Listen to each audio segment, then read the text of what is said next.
Háblame Bebé was designed with input from a lot of different people, parents and teachers and community members, and it has become something really wonderful and usable.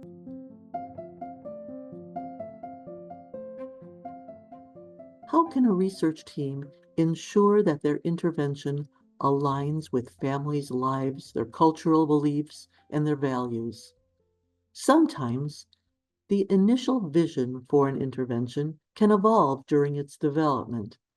For example, Darcy Mahoney, Melissa Baralt, and Natalie Brito aimed to support Spanish-speaking parents in fostering language learning in their babies.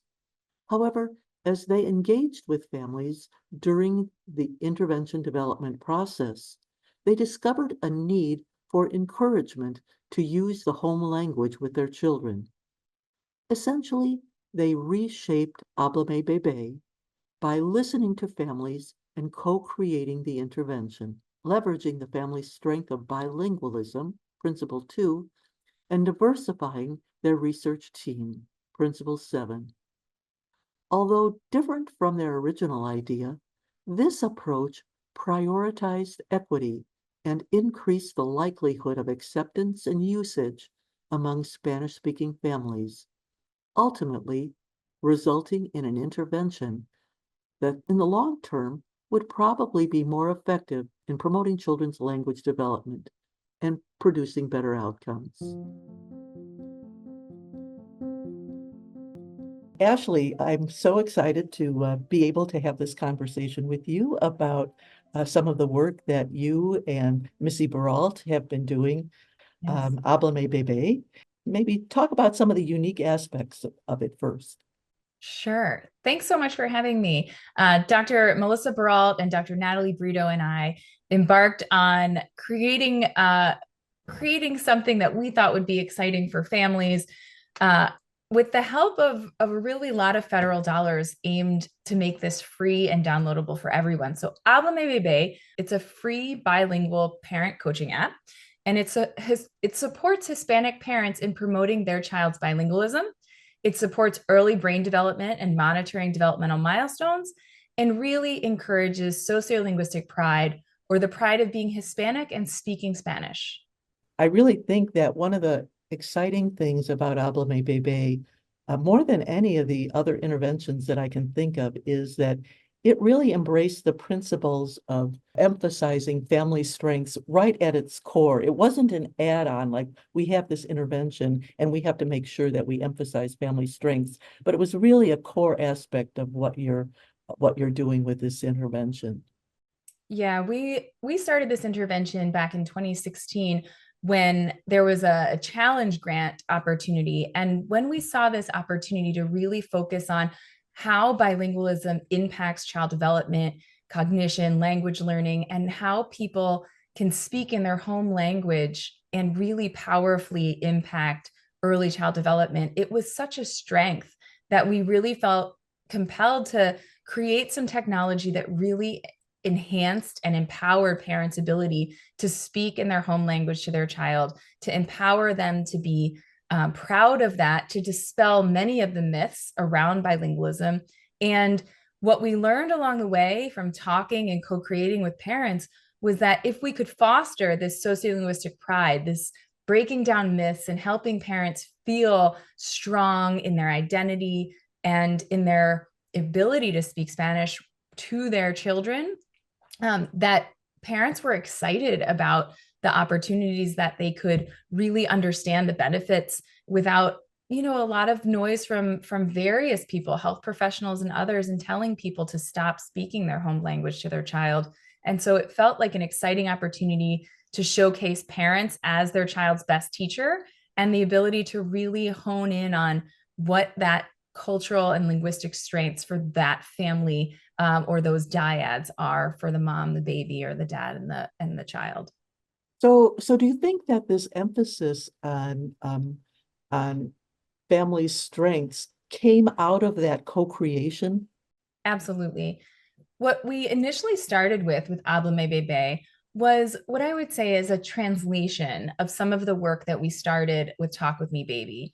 And what we found with iterations and prototyping is that families actually needed something different. It wasn't that they only needed to learn about parentese or that serve and return, but they also needed to feel proud and this sort of sociolinguistic pride in being able to speak Spanish to their child because of so much linguistic racism that so many people had encountered or had told us about, that we really felt that we needed to, continue to co-create. And what we did was a lot of different prototypes. We'd create something, we'd go back to our community and we'd say, did we get this right? All of these questions allowed us to really co-create something that was much more usable for families. Great, great. And that's another one of the principles that we have in our paper, the whole idea that strategies, interventions that we develop, if they're easy to implement, they'll be more likely to be taken up by the families that we hope to serve through them. Yeah, that's absolutely right. And I think we did a lot of that with focusing on the strengths and co-creating with them. But we also recruited a research team that really reflected the racial, cultural, and linguistic diversity of the folks that we were trying to serve. And so we had, clinicians, nurse practitioners, pediatricians, physicians, speech language pathologists that come from a variety of different countries. So with linguistic differences from South America and Mexico and Spain, and really understanding that we wanted to make sure that everyone felt welcome in the app, that the Spanish dialects that were represented in the app in different ways.